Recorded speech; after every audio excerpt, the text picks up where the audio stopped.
This conference will now be recorded. The appoint the individual to fulfill the vacancy, and they set our salaries, which makes us. I'm the Forest Page County Commissioner in the state of Colorado. Well, if you look at the statute for Tier 1 counties, above the Tier 1 statute for Tier 1 counties is 164.9, and I make $105,000. And so, but yet the sheriff makes $1 million. It's there's no stratified, it doesn't make any sense. And it's so different. And they've tried to do away with it a couple of times by taking our charter to a vote. It doesn't get anywhere because it's an oversight. People don't want to get rid of that oversight. No, they just burn along. Nag you here and there. And it's nonpartisan, so but they are elected. So that's where you have an out-large council. What's the economic upside? Just more controlling taxes? Zero. Oh, of the home rule without a doubt. And you have talked to your municipal friends here on how you collect taxes and how you have to get rid of the state. And state's not your business. Less state I have my business, the better. We could come to order. I appreciate it.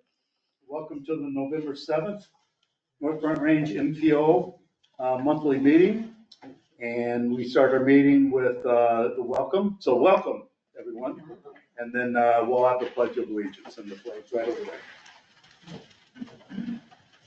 there. I pledge allegiance to the flag of the United States of America and to the republic for which it stands, one nation under God, indivisible, with liberty and justice for all. Awesome, thank you.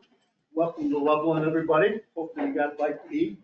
If not, feel free to continue eating during our meeting here. So we'll start with agenda item number 2, which is public comment. Do we have any public citizens that wish to make a comment? I see none. So we'll move on to the approval of minutes. I'll entertain a motion to accept the approval of minutes from the October 3rd, 2024 meeting. So move. Second. Hearing a motion and a second is, let's vote. Everybody in favor say aye. Aye. All right, super, thank you. If I could take an executive privilege here, I'm going to change around the menu or the agenda a little bit. We have in our presence a fine man by the name of Mark Jackson, who has just won a super award that we put in Facebook and certainly did something at City Council as well. I wanted to make sure we acknowledge his award here with his peers. He probably knows more people here than I do. So I certainly want to take a minute if I could do that. Mark Jackson won the American Public Works Association's Corbett's Award. To win the Corbett's Award, the recipient is evaluated on general accomplishment over their career, leadership characteristics that have positively impacted their agency, department, staff, and community, contributions to the Colorado chapter, contributions to the APWA outside of the Colorado chapter, involvement that has positively impacted their community, and all other contributions and involvement throughout their life. Mark has exemplified and embodied every aspect of the selection criteria. With over 30 years of experience, Mark has made a lasting impact on Northern Colorado, including his role as an APWA Colorado chapter president in 2023. His leadership work with the city of Fort Collins and leadership here at Loveland's Public Works Department, and now he's helping guide the city as acting deputy city manager during a leadership transition. I'd like to personally thank Mark. He's been class act all the way across the board, and if you would all acknowledge Mark.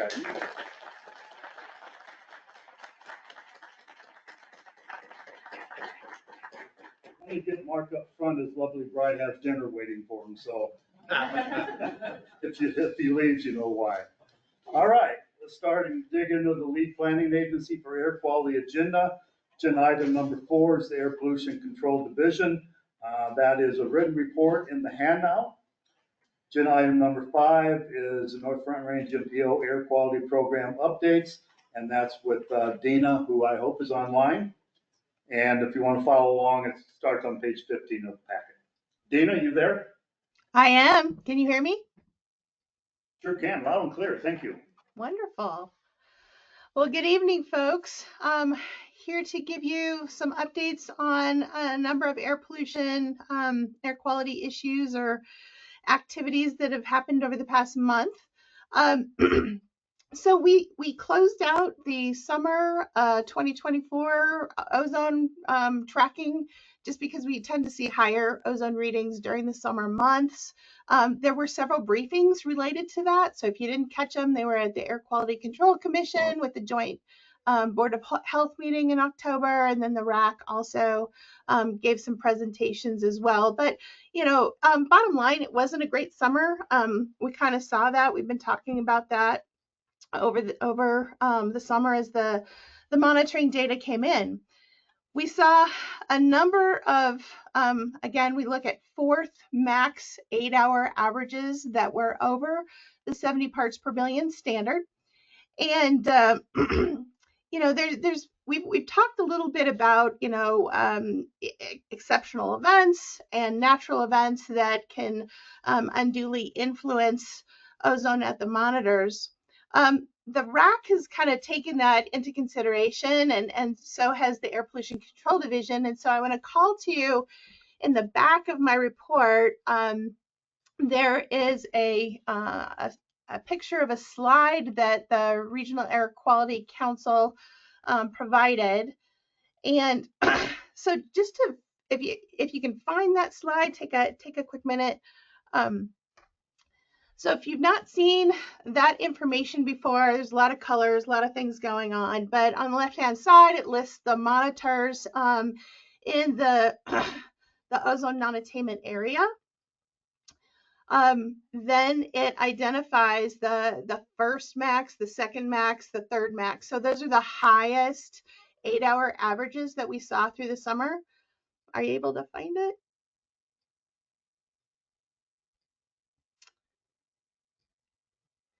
Did that not come through in the when I submitted the report? Becky?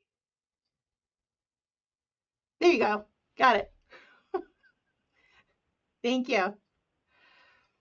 So again, the monitors are in the non-attainment area. Ozone monitors on the left-hand side. And then you see the highest 8-hour averages, the first max, the second max, the third max. We look at the fourth max values. And then we use that fourth max value, the highest value, and then we average that over that next highest the previous 2 years.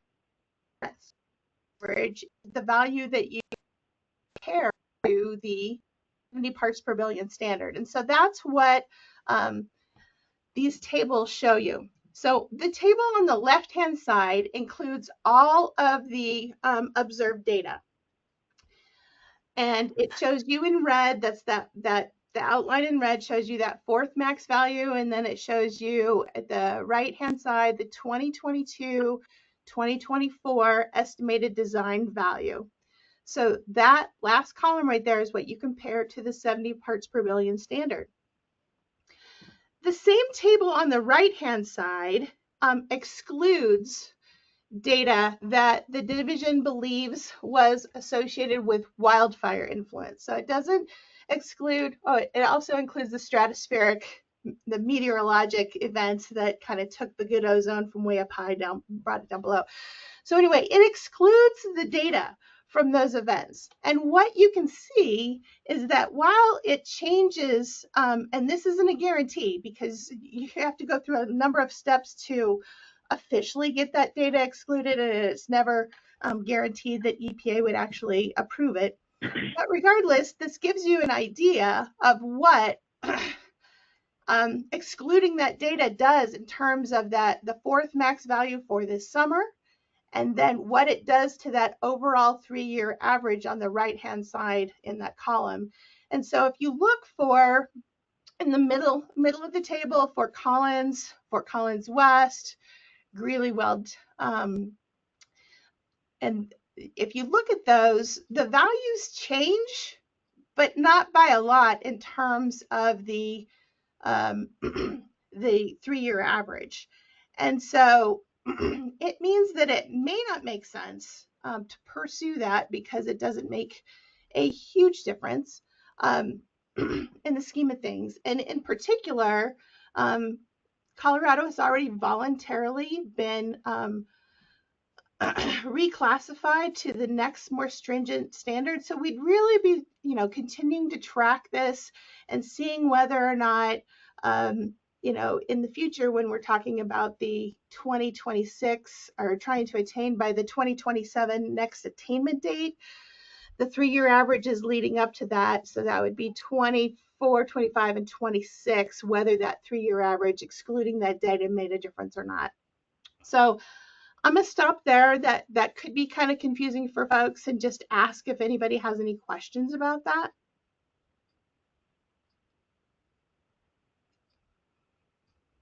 All clear here, Dina? Sounds good. Okay.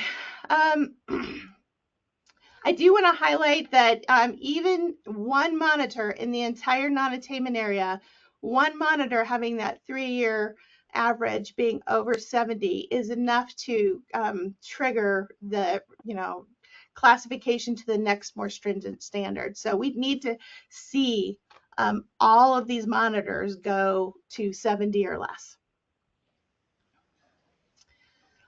Okay. Moving on. I'm going to jump around here because I'm going to stay on the topic of ozone. So on the last, second to last page of my report, I included kind of the potential sensitivity tests that might be explored to consider what reduction strategies might actually move the needle in terms of the modeled projections for ozone in the future. And I'm sorry, so 2 pages prior to the tables that you were just on, sorry about that. So the RAC is in this kind of precarious situation, the state of Colorado is, in terms of they are in the process of refining emission inventories. So what emissions they know to be occurring now, and growing what they anticipate those will be in future years, so 2026. They're still in the process of estimating reductions from on the books rules. So they're still refining those emission inventories. You use those emission inventories, and then you plug in potential changes to them in terms of, I'm going to reduce NOx emissions by 20% and VOC emissions by 20%. And you kind of see what that does for what the model projects to be future ozone levels. So you kind of see what you think is going to make a difference, and then you settle on the reduction strategies. Well, all of that takes a lot of time. And so while they continue to refine those emission estimates or emission inventories, they are also going through the process of trying to understand what will move the needle in terms of projected ozone levels and the models that they're using. And so that's where we're talking about the sensitivity tests. And so there are a bulleted list. Yeah, you got them right there. There's a bulleted list of what they are currently considering. So you can see they're very broad and they're very pretty much generic. So the first ones are, reduce both VOCs and NOx by 20% in the non-attainment area. What does that do? And then you talk about you're reducing 50% reductions of on-road emissions in the non-attainment area. 50% reductions of emissions from consumer products that are volatile. So that's the paints and the coatings, those kinds of things. 50% of reductions from electric generating units in the non-attainment area, focusing on NOx.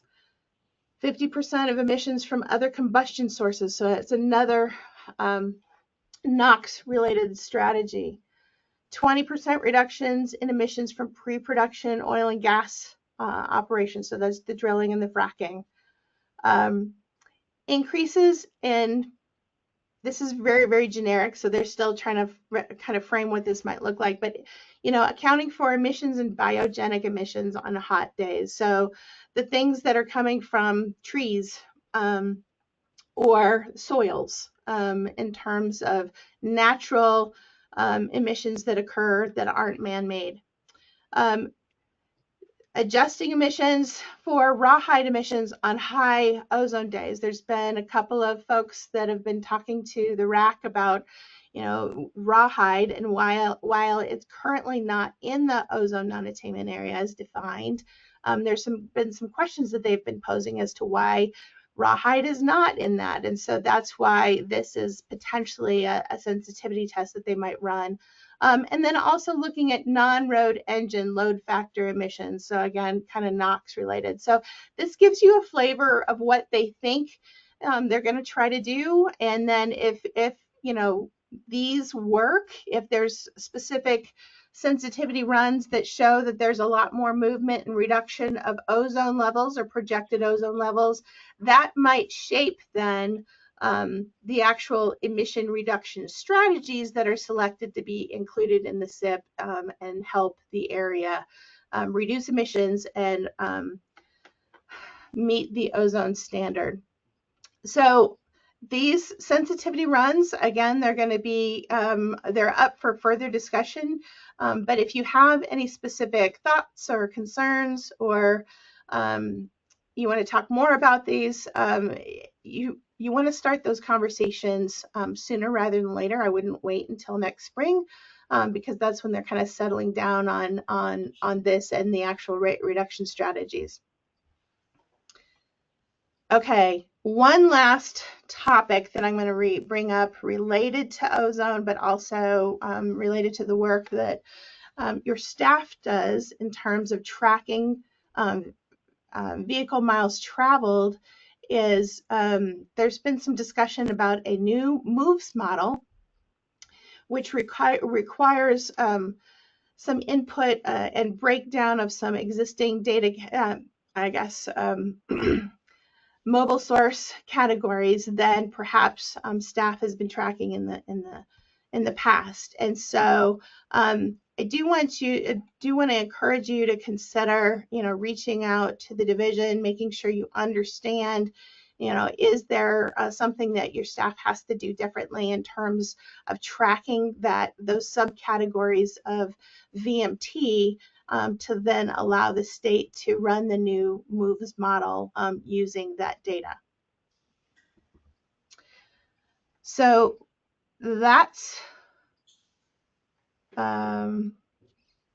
I was going to say that's it for ozone, but not quite. The RAC also held an indirect sources work group. And indirect sources, just as a reminder, it's not the typical either coal-fired power, boiler or dry cleaner, the actual sources that we typically regulate. Indirect sources are emissions that are caused by maybe activities or a new development of like large industrial warehouses or industrial manufacturers, commercial lodging, commercial retail services, office space, multi-person housing, medical facilities, and commercial entertainment recreation. So there's a lot of discussion that's been happening related to indirect sources. The RAC's been having some presentations on some of those rules that have been adopted in other non-attainment areas in terms of, how they regulate warehouses and maybe the equipment that they're using to move equipment around, either on site or perhaps like delivering it to to our houses or to businesses, retail facilities.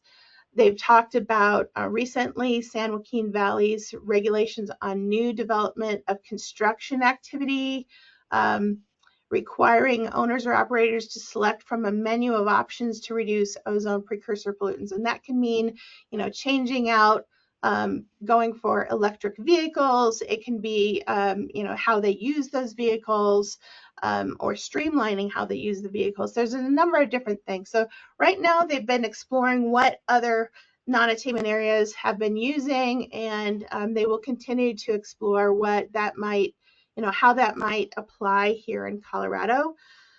And so we're going to see more in terms of indirect sources. And so I just want to make sure folks are aware of that. The RAC is currently identifying and trying to engage stakeholders. So if you know of those folks that are owners, operators of those big box stores or commercial lodging, or of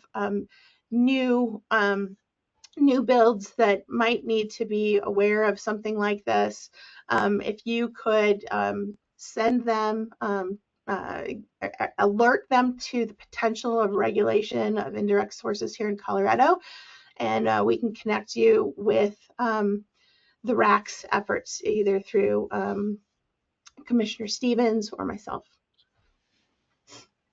Okay. Moving on beyond ozone and what the RAC's doing, just want to highlight that at the Air Quality Control Commission, they have a greenhouse gas subcommittee where they're updating their greenhouse gas resolution. I want to highlight that it's directing the division to pay particular attention to measures attention to sectors that are not meeting their goals.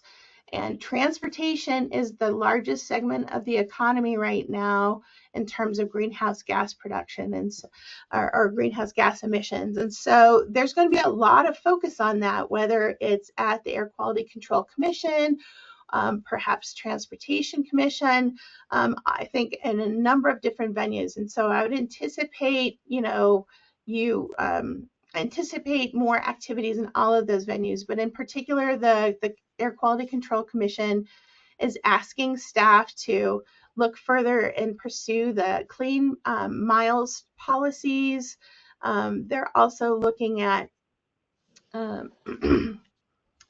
other kinds of segments of the economy. I think they're going to be talking about large buildings and expanding not only reporting of energy efficiency for large buildings with large footprints, but they're going to eventually be using that data to set performance standards in terms of how energy efficient those buildings are. So there's a lot more coming. I just wanted to highlight that the commission is directing the staff to not only meet some of the directives in terms of the current draft of that resolution, go on that, meeting the standards sooner than required. So again, it's something to track.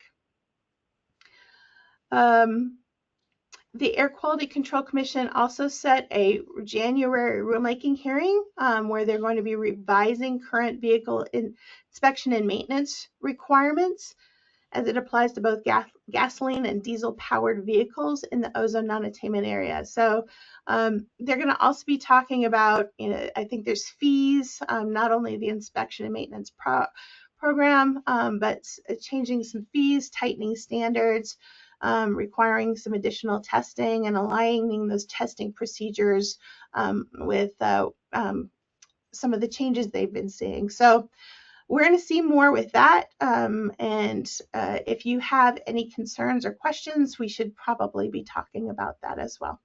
The request for party status for that rulemaking is due next week. But you can also just submit comments or make verbal comments nearer to the hearing in December. So just let me know if you are interested in any of that. Okay. Lastly, I just wanted to highlight something that there was an air quality enterprise meeting just earlier this week where they mentioned soliciting input for ozone related projects or air pollution related projects that had ozone benefits um, for the next round of funding that they would release in 2025. I do want to highlight that staff indicated they had sent out an email to the large fee payers that are paying into this enterprise. Currently, I believe they have more than 5 million total. And they asked the large fee payers, like, what kind of projects would you like to see funded? They didn't get any responses. And so I would encourage you to kind of reach out to the large fee payers. So that's going to be definitely the big power plants, probably some oil and gas operations as well. And just making sure that they are aware that Air Quality Enterprise is soliciting that kind of input and probably weighing in on what kinds of projects they might want to see funded. And this might go along with what the Intermountain West MPOs, that joint letter that was submitted to EPA asking EPA to carry out studies to better understand what's happening regionally. And this might be an opportunity to pursue something like that to understand the regional impacts and why we're seeing the disconnect between reduction in man-made precursor pollutants compared to ozone levels, where we're anticipating lower ozone levels than what we're actually seeing with the reductions that have been made in those precursor pollutants. So with that, I will close out and again ask if there's any questions. Any questions for Dina? Seeing none. Thank you, Dina. Appreciate it. You're welcome. Agenda item number 6, Regional Air Quality Council, Kristen Stevens. If you want to follow along with her, that'll be on page 21 of the packet. Kristen, take it away. Yeah, thanks. Dina covered a lot of what, has really been happening with Iraq, so I'll be pretty brief, but we did have a retreat last Friday in Adams County. We discussed governance and roles and responsibilities. We discussed what degree the RAC should be involved in the legislative process. So there's going to be a subcommittee being formed to really kind of figure that piece out. We discussed how emission control strategies approaches are developed by staff and stakeholders, and encouraging board members to participate in this process in the coming year. And then the board reaffirmed the need to develop additional emission reduction measures to achieve compliance. As you saw from Dina, the numbers are high with regard to ground level ozone. And so how do we get to a compliant space, and what does that look like with regard to the strategies that we need to develop? So, and then we will be discussing our budget and work plan at our December meeting. And that's about it for me. Thank you. Great. Any questions for Kristen? All right. Thank you very much. That finishes the air quality agenda. Let's move on to the planning organization agenda. Item number 7 is report of the chair. That's me. I just want to make sure everybody's aware that we have hired an executive director for our TMO, which is called Go NOCO 34. She started, I think, last Monday. She'll be housed here. Thank you, Public Works, for finding a chair for her to work out of. She had to leave for some transit purposes, but if you get a chance, maybe next time, introduce yourself and welcome her. And we're really excited about it. So that's the report of the chair. Next, we'll do agenda item 8, executive director report. Paul. Yeah, thank you, Mr. Chair. I'll start out with just a brief update on the developments in Policy Directive 14, or PD 14, which is the CDOT policy that establishes performance measures and goals that then guide the statewide plan and the 10-year plan. So at our last meeting, the council asked staff to prepare some draft language that would reincorporate the consideration that had been in the previous version of PD 14 for regional road connections and the importance of roadway capacity projects for growing regions. So we did get that language drafted and put into a letter. The desire was to get that to the October Transportation Commission meeting, which we were able to do. We also circulated that letter with some of the staff members and ended up getting the support of several other TPRs, Transportation Planning Regions, to be a part of that joint letter that came from the North Front Range NPO and the Upper Front Range TPR. At their meeting in October, the Transportation Commission thanked the NPO for taking that step to actually put pen to paper and come up with a proposal that then folks could react to. And then they referred it to a subcommittee that they have that deals with statewide planning issues. They also routed it to STAC, the Statewide Transportation Advisory Committee. STAC then had their meeting this morning, so they got a copy of that letter, and they briefly discussed it, but recognized that the letter and the recommendations inside of it would be going to this subcommittee of the Transportation Commission. We talked a little bit about what the next steps would be from there. So if the subcommittee ends up recommending some of that language, it'll be routed back through the stack and then make its way to the Transportation Commission ultimately to consider action. It sounded to me from the conversation like the timeline would potentially put it back there around January or so. So I think it's probably got a couple months of working its way through the process to go. Is the subcommittee members of the staff? That's my understanding. It's members of the staff. They are going to route the appointment to me so that I can participate in that and help to explain the council's intent with the language that we drafted. Super. Also, a couple of updates on our hiring processes. We've got a mobility planner we've been hiring for, and we're still in the final round of that, so nothing too much to share there right now.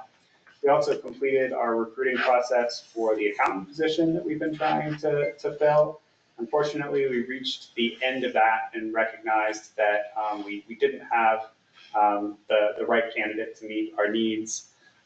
Took a step back, and with the guidance of the executive committee, we are going to plan B on that, which is to retool the position, kind of recognizing that what we really need is a controller level position, somebody who's got the ability to do a variety of accounting tasks kind of across the organization. And so we've got a reworked draft job description and expect to get that out to begin recruitment on the controller job, hopefully next week. That will be the plan.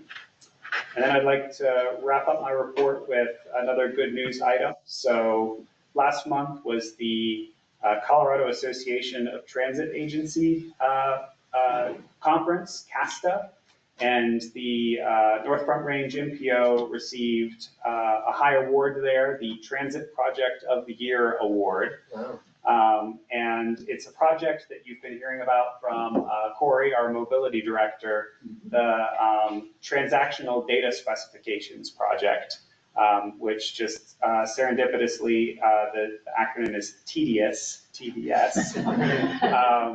So it's complicated, but the bottom line is that it's a programming solution that our call center, RideNoco, is able to deploy to kind of knit together the patchwork of different systems that the mobility providers in our region are using so that they're able to refer trips between each other and share data in a way that hasn't been done before. The really cool thing about this is that this isn't just a North Front Range problem. This is a problem all across the country. And so we've been on the bleeding edge of that. That's why this project was recognized by CASTA, because it's one of the first to accomplish this. And so not only is it up and running here now in Range, but really across the country, other regions are looking at how that has worked as well. And I think it's gonna do a lot of good providing mobility services to communities probably all over the country. So, yeah. Yeah, just curious, is the design specs and source code being shared with other organizations? That's a good question. I'm not sure. I know the Shared Use Mobility Center wrote a technical paper recently that shared out information generally about it, but I don't know if like the source code is made available or not. So I can follow up and let you know that. Used to do that for a living, right? Yes, Yes, that's all. Great. GitHub's a good place for it. Super, thank you. I have a question as well. Mr. Yes, Chair. go ahead. For this comptroller position, is that an increase or is salary going to stay the same or how does that work? Yeah, it's a releveling, so it'll have a higher salary than the base level accounting position would. Great. Just want to make sure we have funds and all that to do that. Yep, we do. We should be in a good position to be able to accommodate. Awesome. You looking for more work? Absolutely. Do you need any help hiring or is this all staff level interviews? It's staff level interviews, but if you know any incredible skilled accountants, then Our accountant's pretty good, and our finance director, but no, I mean, for the last position, we had a interview committee, but I think it works well with staff too, so just want to offer some help. great. Yeah, thanks for the offer. I'll keep that in mind as we get deeper into it. That's exciting though. Yeah. Any more questions for Paul? All right, agenda item number 1 is the Colorado Transportation Investment Office, otherwise known as CTIO. You know, there's a few people around our society where you only go by your first name, right? Chair, you can list the names, but Cecil's known as Cecil, and that has nothing to do with me not being able to pronounce your last name. Good parents. It is quite all right. Okay. Cecil, go right ahead. Well, thank you, Chair Mello. I appreciate it very much. And to members of the council, I know quite a few of you, but for those who don't know me, I'm Cecil Gutierrez. I am currently the vice chair of the Colorado Transportation Investment Office Board and former mayor of the city of Loveland, and am proud to be here before all of you this evening. I come regularly before you to give you updates on the happenings and goings on at the Colorado Transportation Investment Office. And I had been wanting to, for a year now, to get our new director of CTIO here, Piper Darlington. And she's been on the job now for just about a year. She does a terrific job as the director of CTIO. Prior to being hired as the director, she was the chief financial officer of CTIO and has a wealth of experience with a lot of the contracts and all of the work that we have done on all of these managed lanes, the TIFIA loan that we received out here for North I-25. She was very, very involved in the middle of all of that. She has a great reputation with the Build Better America Beautiful or something, Bureau. You know what I'm talking about. The ones that have hold the purse strings. Tonight, I'm going to ask her to give you the update. And the reason I'm going to do that is you all know that with the passage of Senate Bill 24-184, it significantly expanded the work of CTIO and the CTIO board to include rail and all the other different types of transportation that but rail happens to be one of the big ones. So without any further ado, Piper, are you online there? Yes, I am. Can you all hear me? Yes. Yep. Yep. So Good. without further ado, please, Piper, and then afterwards, if you have any questions, both Piper and I are available to answer any questions you may have. So go ahead, Piper. Thank you. Thank you for the warm introduction, Cecil. I call Cecil my cheerleader. I was like, I'm going to call you when I need a pep talk. It's wonderful to be able to work with Cecil. He's such a supportive vice chair for everything that CTIO, has been doing, but also with all of our expanded mandates under 184. It will be great to have his expertise and support as we try to tackle all this new work that we have on our plate. So really appreciate the chance to come before you all and give a quick update. Apologies I'm not there in person tonight with the weather. But I know you have some slides in your packet. Is someone going to drive the slides for me, or do you want me to share my screen? We have them up. We're good. Okay. Okay, great, perfect. Well, again, maybe the next set of slides, and it looks like there's two showing. Perfect. So most of you are probably very familiar with CTIO. You know, some of you in the room are, you know, I've met before, but just a quick background. We're a relatively new entity still at the state. We were formed in 2009 under the FASTER legislation. And as Cecil mentioned, most of you are aware of us as the Express Lanes operator. We currently operate I-25 North segments 2 and 3. And we're also really focused on pursuing innovative financing tools to help deliver other projects, such as, you know, segment 5, segment 6, 7, you know, among others in the metro area. So, but we're really here to talk about tonight is Senate Bill 184, which is came down this last legislative session and really expanded and further cemented CTIO's role in pursuing a full suite of multimodal projects. So next slide. Next set of slides. So I think, you know, it's helpful to understand sort of the why now. You know, CTIO has been in existence since 2009, and this year the legislature decided to open up our statute. And really it was to help take advantage of the historic federal funding opportunities that were available. And so really CTIO is the vehicle to help provide a state match between all of these great federal sources of funds that have been made available to help advance rail. You can see there on the next slide, there's several types of programs that have been funded. $66 billion in funding available through several programs. One, a grant program called CRISI, which we have some exciting news about later in the slides if you haven't already heard. And then RIF, which is essentially the railroad pot of money, similar to TIFIA for road projects. So again, there's very advantageous terms for the state that we can pursue under that loan program. So again, we're in the mix because we're trying to help the state take advantage of all of this great federal funding and a real historic opportunity to help advance some of these rail projects. Next two slides. So a quick overview. I mentioned really the bill really took advantage to kind of clarify our scope. As this group is aware, we have always been involved in multimodal projects. US 36 was a true multimodal project, which built express lanes that are used by RTD. It built a bikeway on I-25. Obviously, transit uses our express lanes. You know, our loans are helping to construct the mobility hubs that are up north. So we've always been involved in multimodal transportation projects, but this bill really clarified that suite of projects really needed to also include rail, and to do whatever we could to further support transit. So it did this by directing a new fee to CTIO. It's a congestion impact fee.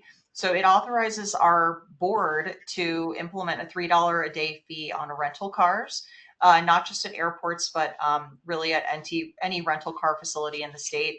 And this is expected to generate $92 million in average annual revenue over the next 25 years. So we will be leveraging those dollars to secure some of those funding sources that I mentioned previously.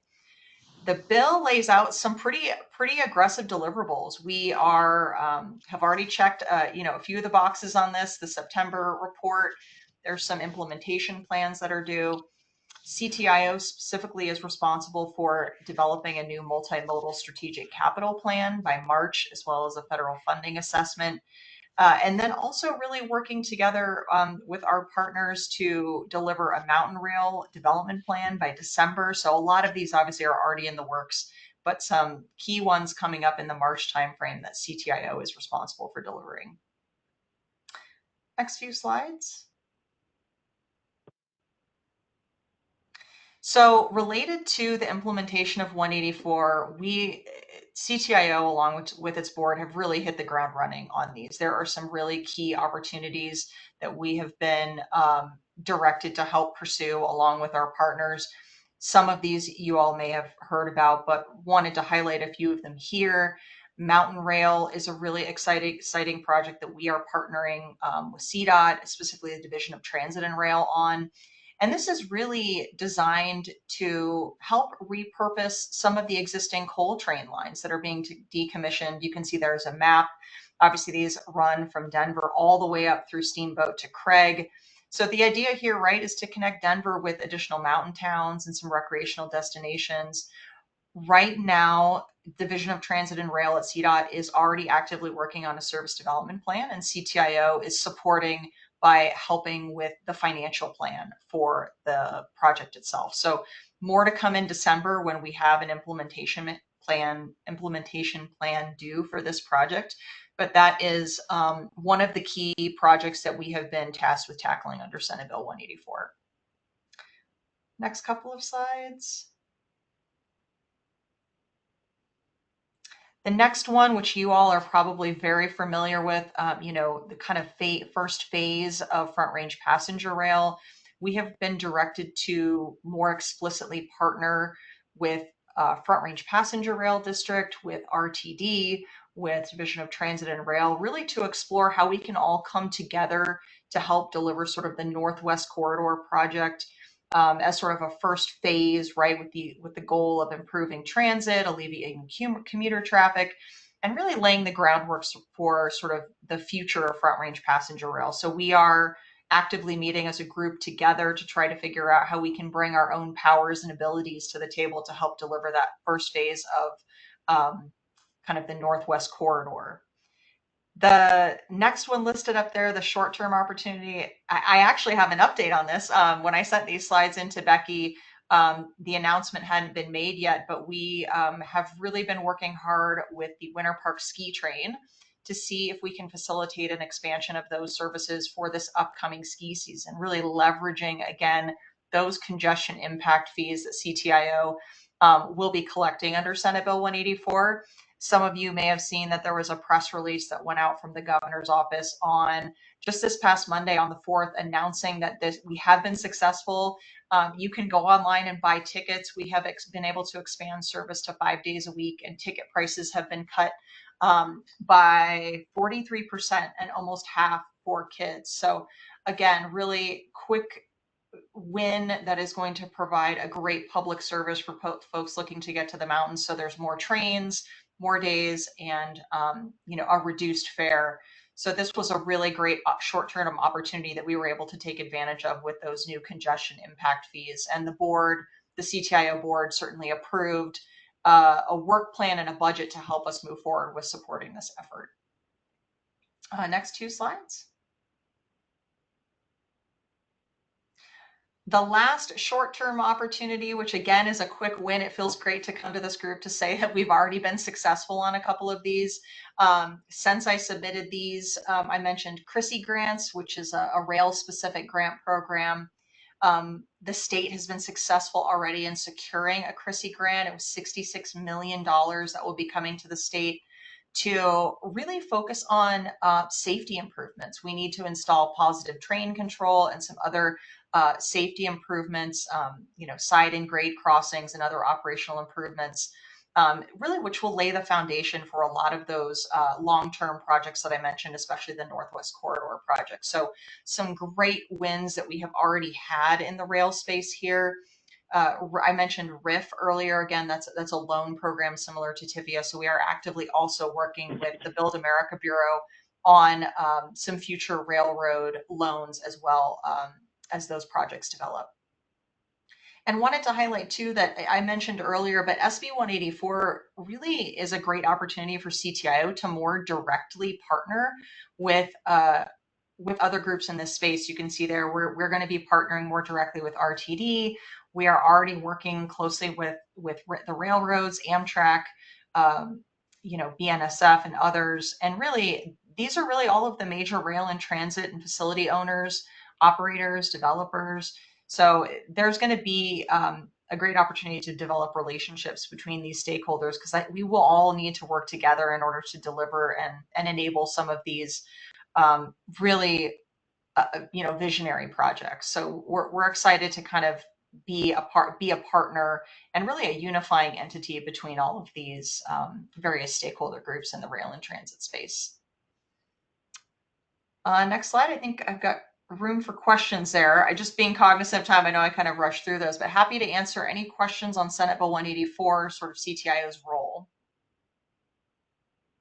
Piper and or Cecil? See none. Thank you, Piper. Stay dry. Appreciate your help. Oh, sure. I did have a couple more slides if you want me to go through those.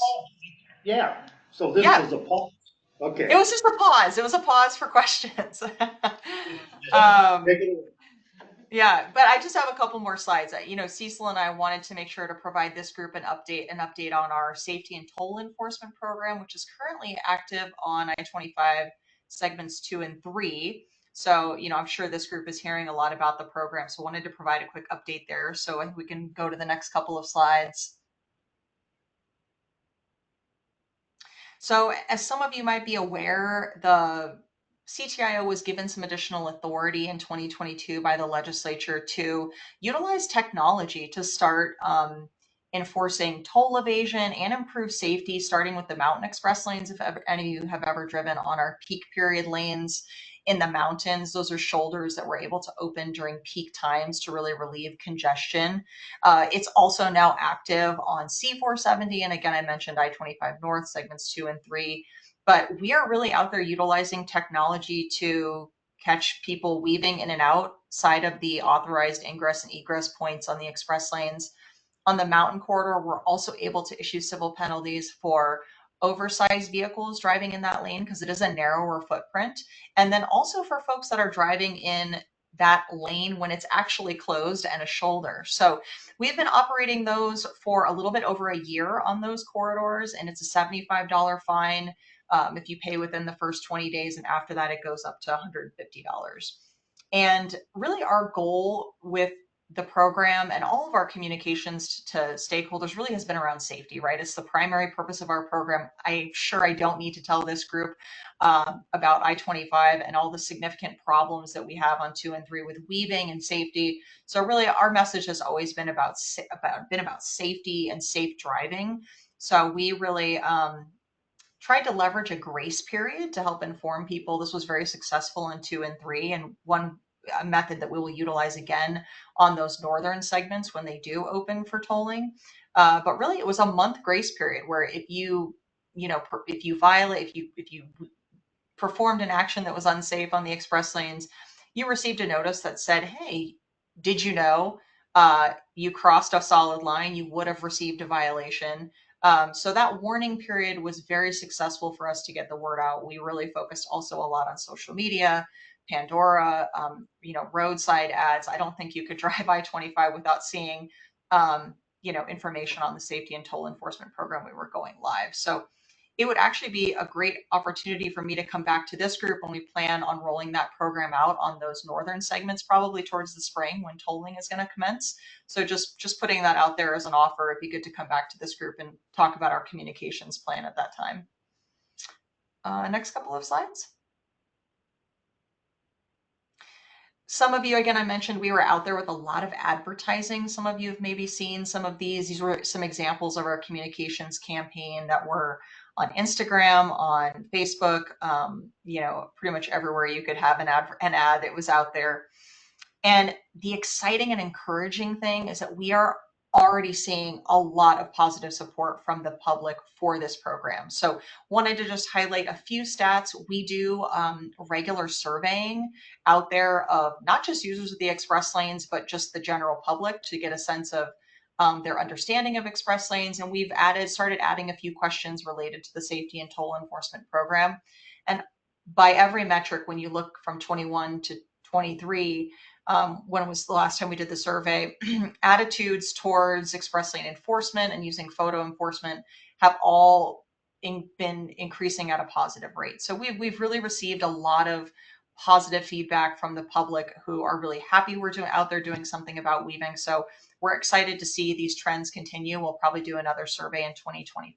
So happy to keep this group in the loop on what we're hearing from the public related to the program. Next couple of slides, I think I'm almost done here, and then open it up for questions. To give you guys a sense of the statistics that we have on the program so far, I put some updated numbers here through mid-October. I-25, right, we have given out just shy of 260,000 civil penalties, and we handed out about 40,000 warnings. and that is from September 1, 2023 to October. So got a little over a year.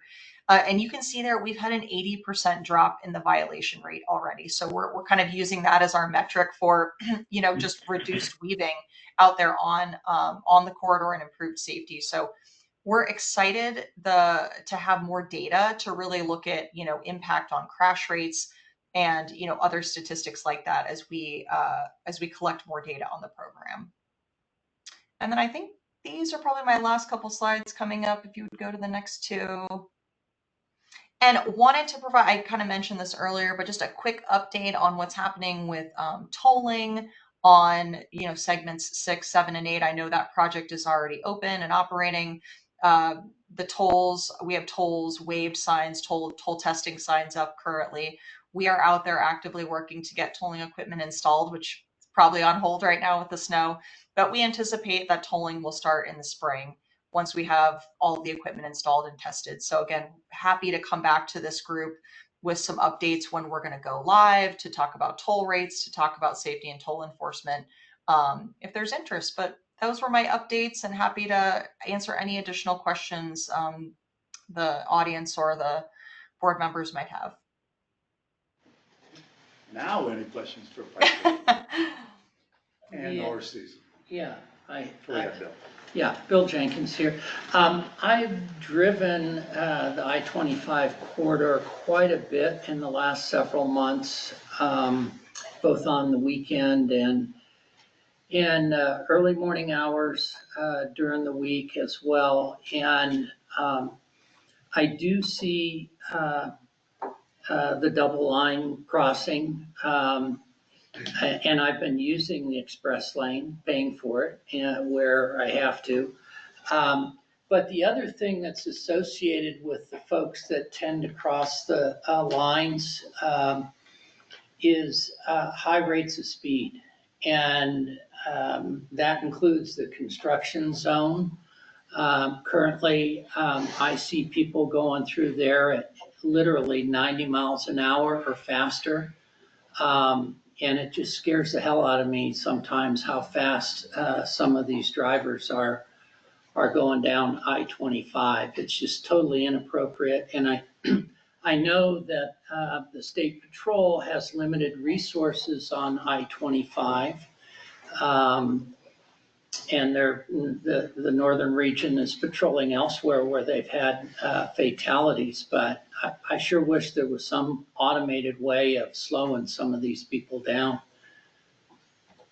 I totally agree. I mean, one thing I can offer is, CDOT got the authority to start enforcing speeding in work zones, and they are actively working on rolling that program out. So maybe as it relates to segment 5 that's under construction, and I do know they actually are going to be partnering with the same technology provider that we are using for the safety and toll enforcement program, for several reasons, right? It's very low footprint.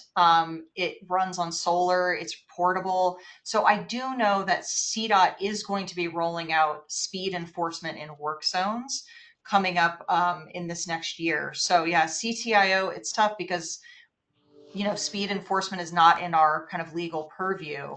I hope that there is sort of a secondary impact, with the speed, with the enforcement. Maybe people also think we're enforcing for speeding, but I will say that CDOT is planning on rolling out speed enforcement in work zones in the next year or so. We need to talk to our state legislative folks and maybe give you the authority to do some of that automated stuff along with the double line crossing, because especially if it's the same technology folks that can easily implement it, it would sure make sense because it is a Wild West out there, and I've driven all over. I mean, it's crazy how fast people go. And they get away with it because of limited enforcement resources, so the same people keep doing it over and over. Enough said. I'll get off my horse. I will be glad to take that back to the folks at CDOT as will Piper. But I agree with Piper. I think this initial step from CDOT will be a good test to see It how will, effective it it can will. be in work zones and then see how it goes from there. By the way, this is not an easy enforcement process to administer, let's put it that way. Yeah. It is pretty labor intensive to get it up and running and going on, but it's a good one. It Yeah. is a good Well, program. you're having an impact, obviously, with the Right. reduced numbers of double line crossings. So the 80% reduction is fantastic results. Absolutely. Thank you. Any other questions? I just want to bring up, Piper, I'm Will Carspec, I'm the mayor of Berthoud, and Cecil and I know each other, and thankfully Cecil sat down with me over the summer to discuss passenger rail. And as you might know, my community is the one that's not getting a stop along the alignment. I haven't heard you say that. Is this new? I won't stop till this ballot. I just wanted to bring that up, and I'm sure you're aware of what's going on. To be charitable, in my opinion, it's unfortunate. To be honest, it's mind-boggling that this has happened. And if you look at this from an interstate point of view, if we were small enough to not get an exit, it's equivalent to Heather Paddock, our regional transportation director, saying, well, you're not going to get an exit as part of our improvements on the interstate. So we kind of look at that as a historic town with rail going through our downtown, not receiving a stop. It's hard for us to see the economic benefits of this. In fact, I have a series of analysis done by Colorado State University Future Center that can put numbers to that. We had the READY organization from Northern Colorado come to us 2 weeks ago, give a presentation. And this was brought up, and they also confirmed that, yes, this will have an economic impact when an employer is looking at you versus other communities. What can you do for their employees? Well, we can't offer what others can. So we're kind of looking at as an economic negative impact as this goes on. And I couldn't be happier for the other communities on the alignment. I've actually testified in favor of this district. So I just want to make you aware, if you're not already, I'm sure you are, and that my community really wants to sit down and try to hammer out some realistic secondary stop program, so we can really feel a part of this program that we're being taxed into, and we can kind of see some results from that. So I know that's not step one or phase one of this. I don't know where we fit in. A phase two sounds like it would be more Denver to Colorado Springs. But I just want to make CTIO aware, even though you might not be a direct, decision maker in this process, that it's not totally all right in Berthoud here. And we just really look forward to getting back in the conversation and feeling like we're a part of that district. Thanks. Thank you. Appreciate that, Will. All right. Thank you, Bill. Appreciate that. Yeah. Thank you. You guys are done now, right? Well, No unless more there's other questions. questions. All right. I don't see any. Thank you, Piper. Thank you, Cecil. Thank you, everyone. Appreciate your time. Piper. Thank you, Cecil. Thank you all. Appreciate it. Thanks. Good to see you. All right, so where do we move along? Agenda item number 10 is a TAC written report, page 41 of the packet. Item number 11 is mobility. That's a written report starting on page 42. Number 12 is third quarter 2024 tip modifications. That's a written report found on page 47. Item number 13 is Van Gogh third quarter 2024 dashboard. That is also a written report found on page 48 of the packet. We'll move on to agenda item number 14, which is the I-25 and Mulberry interchange. We have Gina Fox in the house, representing CDOT. And if you want to follow along, that's in the handouts, page 3 through 7. Good evening, I'm Gina Fox. I'm with CDOT. I am here to discuss the Mulberry and I-25 interchange. As many of you may know, maybe you don't know, this was originally part of segment 8 of I-25, and it was removed and put on our 10-year plan of projects. And so what that means, why I'm explaining that, is we currently have design funds for this project, but we have no construction funds. So that's why I'm here tonight to talk a little bit more about this. Next slide.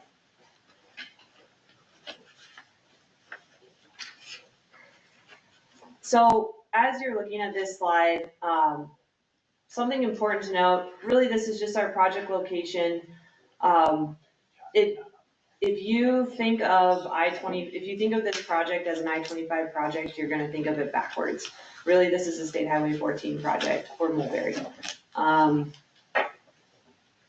limits on I-25 really, for the moment, extend essentially at the on and off ramps. And then 14, they go from Greenfields to the west and a little bit before Box Elder to the east. But one thing I am challenging my team with is thinking beyond just this footprint. And I'll get to that in a second, but it's not just this project and fixing an interchange. It's how does this connect to everything? Essentially, Mr. Mayor, what you're talking about with Berthoud is this is also an opening to Fort Collins, eventually out to Alt. There's more to think about. This is a connection point up to Wellington. There's the connectivity here is really what needs to be focused on when we think about this project location. So next slide. So these are some of the proposed improvements in the area. Again, we don't have construction funds. We do know we have aging infrastructure. We know we have separated drainage and floodplain issues. The Cooper Slough goes through here in the northwest quadrant, and then it ties into Box Elder. And part of the Cooper Slough actually does flood over some of our infrastructure. On top of that, I put out the RFP for the design about a year ago, a little more. 3 people have died in that time, just crossing over 14. So again, think of this as more of a 14 project. The safety concerns there are our multimodal presence that we have out there that we need to address is prevalent.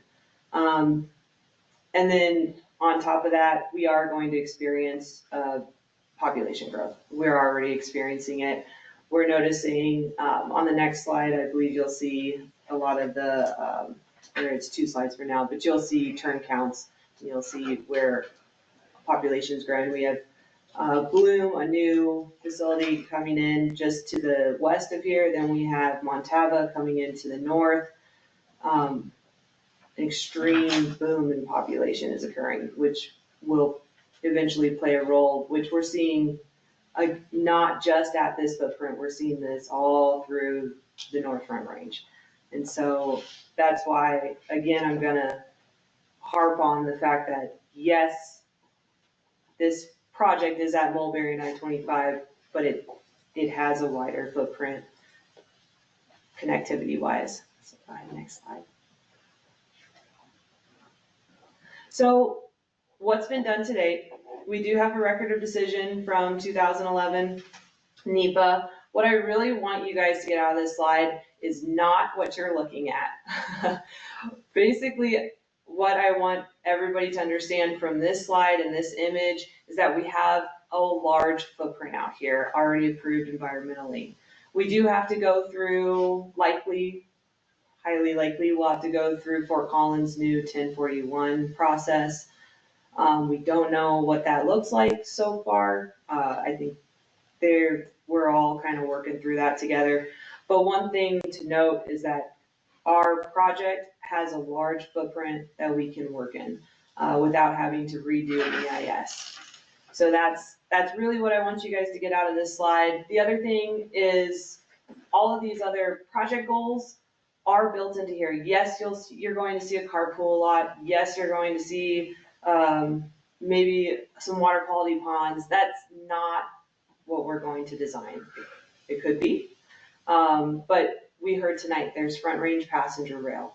What if really the purpose of that EIS report for that carpool lot was just let's provide some source of connectivity or reduction in greenhouse gases. If that's really the purpose of it, should it even be there? Should it be somewhere else where we would get better ridership and connectivity to that rail from Alt, from Greeley, potentially anywhere to the east to get everybody over to the rail? what makes the most sense out here. And that's why I'm meeting with everyone, is to also, and be at these meetings, is to listen to what is that larger vision, not just right here. And so, again, it's a footprint. There was a lot built into it, but what my team is doing and working on right now, we just had last week our value planning engineering review meeting. It was one of the best meetings in the world. You put a bunch of engineers in a room and we throw out every idea, and it can be any absurd idea, and then we had over 200 ideas of what to do here. And then you say, yes, we keep it, it's in the scope, no, you don't keep it. And so, I mean, it was very fun. And so from that, we'll start to pare down optimizations of what we think is the best thing for this area. What actually can we afford? What grants can we work with our local constituents with? What makes the most sense to address first? I think it's the safety out here. That's probably one of the most critical at the moment. But yeah, so that's what I wanted you guys to get out of this EIS, this slide. Go ahead. And so something really interesting that I found out when I was putting this RFP out is we actually did not have a traffic study. So right now we're still in the early stages of the project, talking about schedule.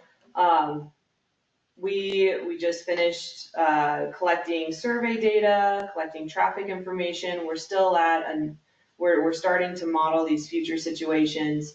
And then we're going to start putting together some of these optimizations between now and May, and we'll be reaching out a lot, continuing to reach out to get feedback from everyone here. But this is before we had all of our traffic data. These were the turn patterns we were seeing in the AM and PM peaks. There's a lot from, mostly it was I-25 into Fort Collins and back. I think what we're starting to see a lot more now is 14 AM going westbound, PM going eastbound. Still a lot with I-25, obviously, but I think our 14 numbers have significantly increased. Yeah, one of the things, Gina, this is Johnny. Can I add to that? Yeah, and also I'm working with Johnny Olson on this. He's part of it. Easy there. I don't know who said that. Gina actually likes me. Don't ruin it. You get two guesses there, Olson, and the first two don't count. So one of the things I think Gina's pointing out is what we're finding in the 2050 plan, probably around 2035, you're seeing triple lefts off I-25 northbound to 14 westbound, and triple lefts on an interchange moving is difficult to monitor and difficult to move pedestrians. So I just wanted to point out that's one of the major movements in AM, PM movements. Thank you, Johnny. Yeah, one thing we're noticing is today our level of service out there is okay, but we are expecting that to quickly decrease along with the infrastructure. We just did some work on it, I think back in 2016, and it held. And then the past 4 years, we've been noticing a steep decline to one of the structures. So that one will have to likely get addressed sooner. But yeah, go ahead, next slide, unless there's any questions on that. And so those are some of the project goals. Enhancing safety, providing connectivity, addressing these floodplain issues with the help of Larimer County and the city of Fort Collins. Everybody's working in this area because we have to close our frontage road at least once a summer. I think this summer we had a 10-year event within 15 minutes and the road was closed. We had floating cars down our frontage road. So many things to address, improving transit, but mostly what I need help with this group from is keeping this on a priority list. So in order to secure construction funds. So I will be reaching out some more. I do know that everybody's looking to bring this into a 10-year plan, and I I know it's currently on the priority project list, your tier 1, and that will certainly support us, and that's what I'm hoping to achieve here. Any questions for Gina? You now know what you need. Thank you. Thank you. Oh, you have a question? No, Mayor? Okay, thanks. All right. Agenda item number 15, CDOT traffic congestion performance measure updates, followed by resolution. Becky. Yes, thank you. I apologize, I have sick kids, don't want to share. So last month, as you may recall, we had a presentation from Jacob Kirshner with CDOT headquarters about the process that they went through to look at the 2022 FHWA PM3 system performance updates that are co-performance measures between CDOT and joint, I should say, between CDOT and the North Front Range. They set 2-year targets, and they also set 4-year targets. And this is the midpoint in 2024, and they looked at the data that they had and wanted to adjust the targets. And so there's the adjusted targets, the previous targets and the adjusted targets shown on this slide on the screen right now. So we've got the non-single occupant vehicle SOV travel from 25.6%, increasing it to 31.1%. And then the annual peak hours of excessive delay, or PHED, from 3.7 to 3.9. And I should back up just a moment and say this only applies to the Fort Collins TMA area. This is the only portion of the MPO where this is applicable. So changing these and adjusting these targets because we are doing so well and moving them up. And so if there are any questions, I'm happy to answer them. Jacob is also on this meeting in case there's anything very specific you might have. Otherwise, staff and TAC recommend and request that Planning Council approve these proposed target adjustments. And with the resolution 2024-17, and then this will be provided to CDOT, who would then provide it to FHWA. Any questions? Mr. Chair, move we approve resolution number 2024-17. I'll second. There's a motion and a second. Any further discussion? Seeing none, hearing none, all in favor say aye. Aye. Any opposed? Aye. All right, I think you're good. Thank you, Becky. On your next item. Oh, well, let me introduce you then. Agenda item number 16, 10-year priority list. Becky.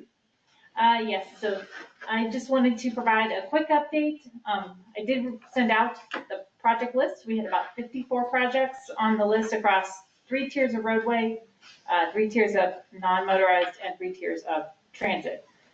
Received those updates back from TAC members. There are 5 communities that have requested adding projects to the list, whether it's one of the roadway ones or transit or non-motorized. So I will be having those communities. So we have Fort Collins, Wells County, Greeley, Berthoud, and Windsor. They've all requested to add different projects. Having those project sponsors present that the next TAC meeting, so the November 20th TAC meeting, having them present those, have a discussion at the TAC level, and then bringing those to the December council meeting to provide those to the council members, just to make sure that you guys are all on the same page with adding those. Still looking for a location. I did, Mayor Hartwick, contact your staff. There isn't anything that is large enough that is a public facility to hold this group, so. How many people do you need? So tables, so enough tables for each of our communities. Okay. So we need a really big facility. So I'm talking with Christian, there wasn't anything available. Sure. At that time. So Okay. I did reach out to the executive committee. I don't know, because you all 3 volunteered and I didn't want to pick favorites. So is there somebody who would like to host more than others? So I can start working with your County's happy to staff. host. We got a great big events room. I know you have a really big facility, so. We are happy to host. I am fine with that. Okay, so Wells County then, all right. Okay. Hey, Evan, make sure that we, okay. But that's really all that I have, unless there's any other questions. Any other questions for Becky? Thank you, as always, Becky. Thank you. All right, let's move on to the council reports. Agenda item number 17, Transportation Commission. Jim Kelly, I don't see him on the phone.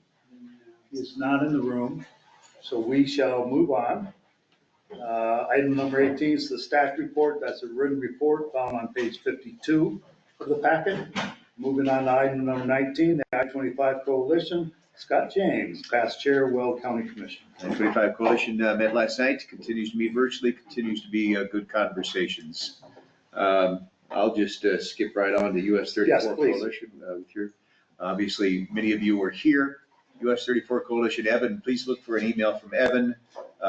We will be kind of gauging how and when we want to meet in the future as we have our TMO up and online. Obviously, the reason for the coalition is just the continued education and advocacy of that roadway. We'll consider all forms of meetings, whether they be virtual like the I-25 Coalition or whether they be in person. But please, I would appreciate your input when Evan gets an email out here in the relative near future. And that, with that, perhaps I should recognize Elizabeth. Is she? Super. That's why. She just left? She said she's going to be here next month. Okay. Yeah, Elizabeth will be here next month. Elizabeth is, the Board of County Commissioners in Weld County is busy, visiting her up in another capacity, but it will largely take her out of the transportation realm. She'll continue to work with us on funding and grant pursuance and that kind of thing. But Evan Pinkham, who many of you know, is more or less going to be stepping in as my punching boy. I'm sorry, as Weld County's representative in many of these coalitions and meetings.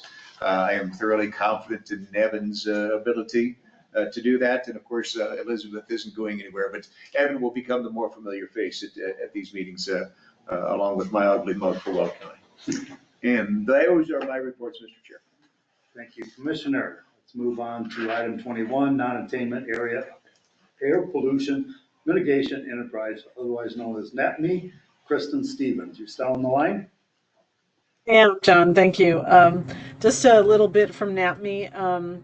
We had our budget review, and we also had an update on bus rapid transit in Region 1, particularly on Federal Boulevard, so that was really interesting. But the most important thing is that our small grant funding opportunity is now open. It's called the Community Clean Transportation Assistance Small Grant Funding. It was open as of November 4th. It will be open through February.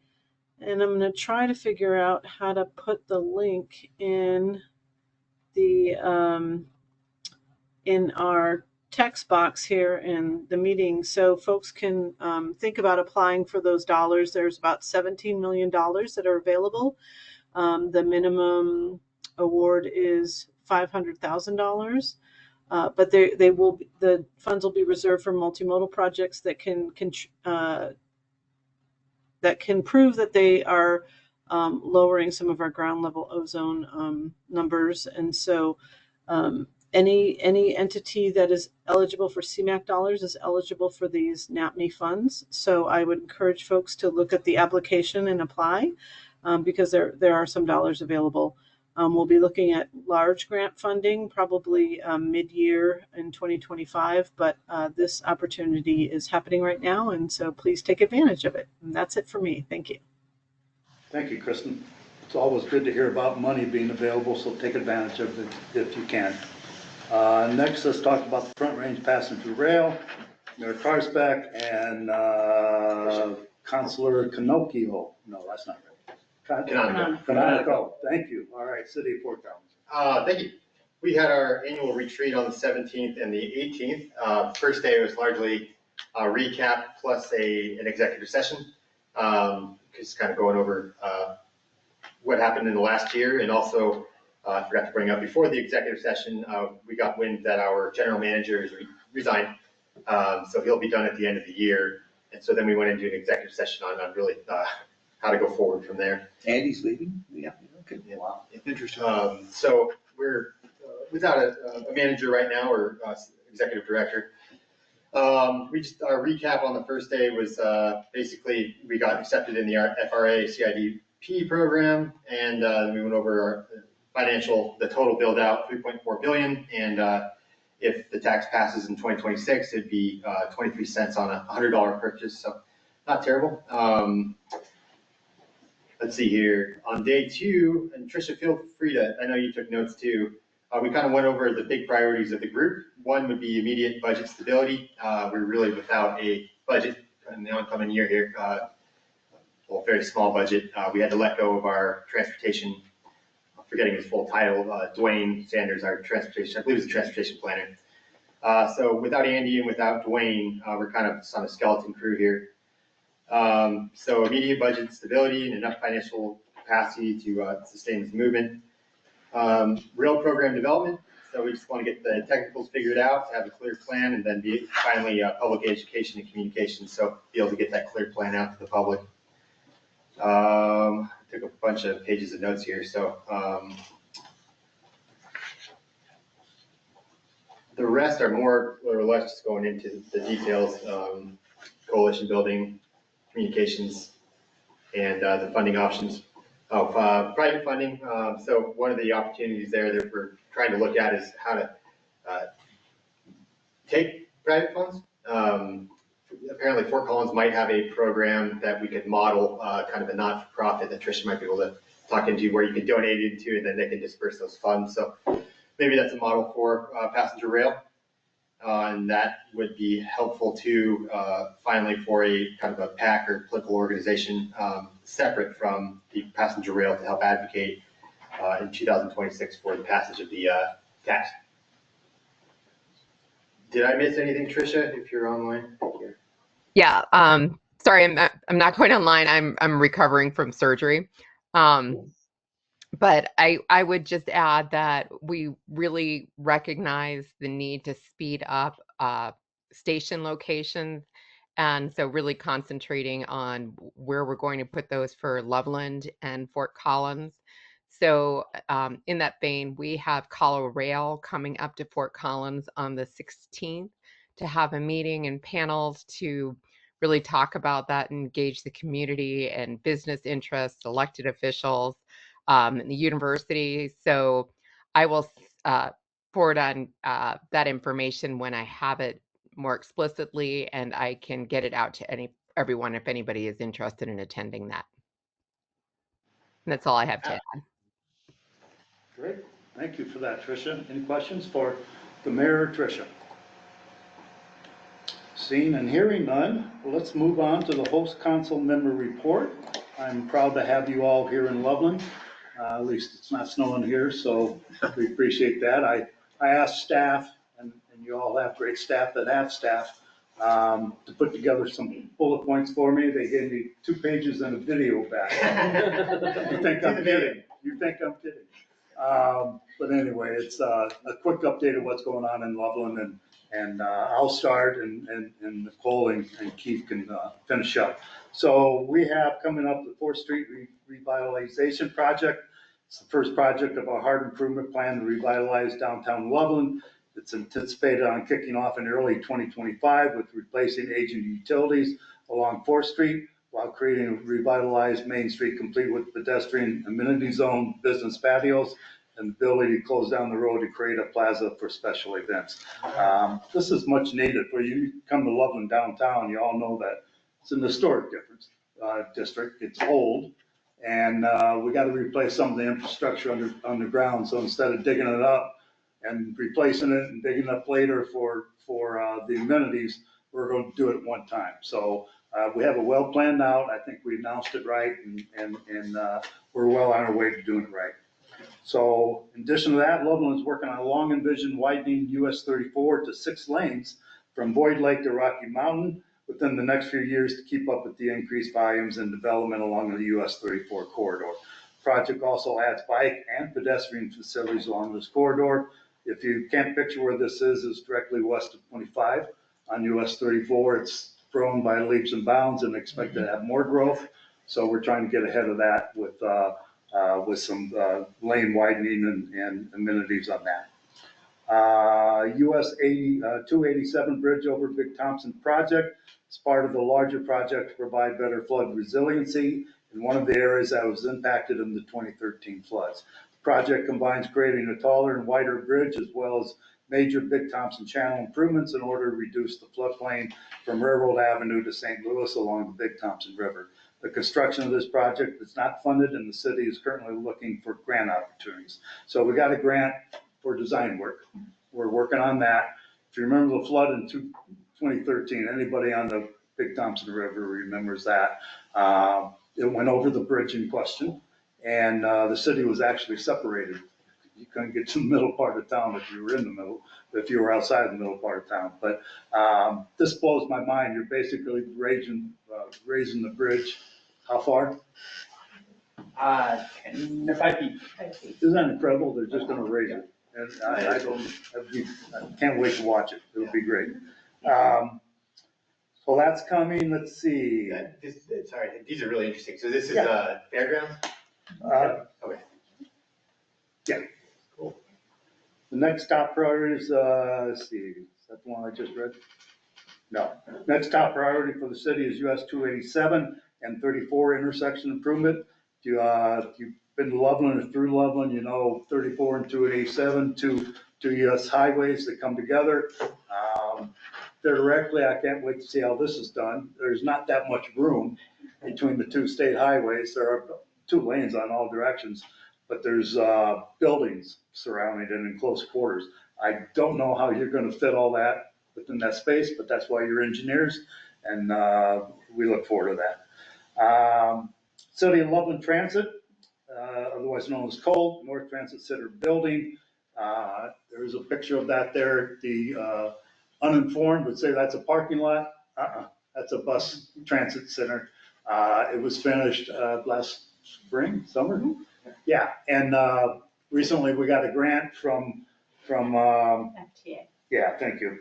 And we're going to build a building, so people will be able to stay inside and wait for their buses, enjoy some restrooms. Right now you can't see it, but there's a couple porta johns over to the right. That's what we have now. I'm kind of half kidding on that, but close. Hey, we just got our porta johns down in our big park, so I get it. Is this by Kinko's? It's right at 287 and 37. Yeah. Oh, okay. Yeah, Cool. yeah. It's called the North Transit Center. Okay. All right, so the new building will include indoor bathrooms, waiting areas, more security cameras, lighting, language assistance, real-time announcements and information, on-site customer service staff, and construction expected to be completed in March of 2026. So we look forward to that. Front Range Passenger Rail is gaining momentum with Loveland being one of the cities selected for a station along this cross-regional route. Partnership application between Fort Collins and Loveland for funding for station planning dollars was not successful through CRISI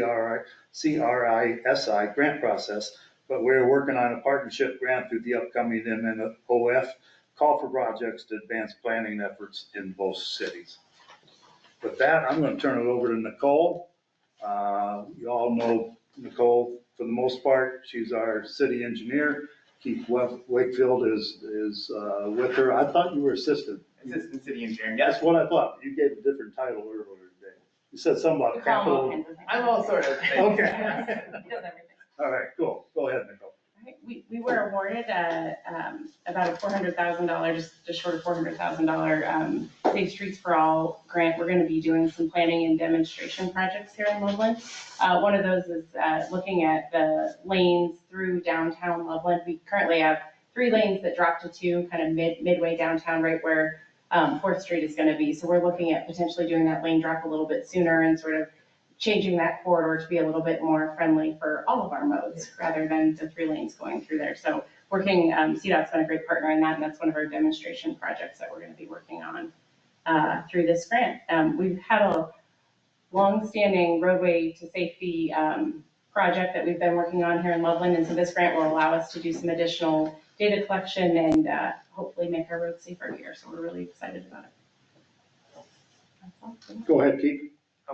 We have a question. Yeah, Timoth got a similar grant, and I'm just wondering, I know some other communities in the NFRMPO also received Safe Streets and Roads for All safety grants. I'm wondering if there would be a time to share what everybody ends up doing with those funds across the different communities, because I think we could all benefit from knowing what others have done with those safety funds. Just a suggestion for the future. Yeah, I think that's something we can take to TAC too, and maybe start there. Yeah, maybe in the TAC would be a great place to bring it up. Great idea. It would be nice to share. Thank Bill. you. Good idea. Keith. Next one? Okay. So right here, we got a little video. So Mark, if you want to play it, you'll find it. But this is our Tafton US 34 intersection improvement project. So this video really just shows you what it looked like before construction. So we had buildings and even a business there at the intersection of Taft and US 34. And here's the demolition crews as they went through and demolished that business that was there. Here's construction out in the summer 2024, and everything was just completely, built from the ground up. And in a few seconds, you'll see what it looks like once we're paving this portion of roadway out there. And there's the paving of it. And if you leave today, you could take Taft US 34, and it's open. It looks like a brand new road. Open to US 34, and then you have to go. Then you have to go, yeah. You have to make a decision, either head west or east. But also the Silver Mine Subs was one of the businesses that was directly impacted by this project here. So we chose to use them for catering for our meeting tonight to help support that business. Least we could do. Yeah. So how much did each sandwich cost? $100,000 worth of sub sandwiches. Yeah, they have charged it quite a bit. But, they're good people. Can I tell a quick story? Yeah, So my car spec air design, my grandma started and my mother took over, started in the late 60s. And then in the early 2000s, it was located here. And Loveland Eminent domained it. And no harm, no foul, they did the best they could. But it's great to see it finally. That was the whole reason was for this. It's been a lot of years. Yeah, that's good. Yeah. I'm still loving the fact that you've got hair design in your family. This project has been in the works for over 10 years, so it's exciting to see it finally coming together. And I will say, I think I said this earlier today, is it's being as best managed as you can be. We tore down a lot of houses, had a lot of diversion time, and I think it was managed well. I have not heard one single complaint. I don't know about you guys, but we got in front of it, announced it, and did it, and we're on time, right? I won't ask you about budget, but so Keith, anything you want to add? No, I just think this project's been a huge success. So that's just a general overview of all the projects we have here in Loveland coming up in the next couple of years. You guys are busy. We're very busy. Yep. All right, that's it. Thank you all for coming to Loveland. And we do have CDOT in the room. If you have any comments, questions for CDOT, he's saying no. Josie, you got something? Nope, let's go home. Okay, good enough with that. We're out of here.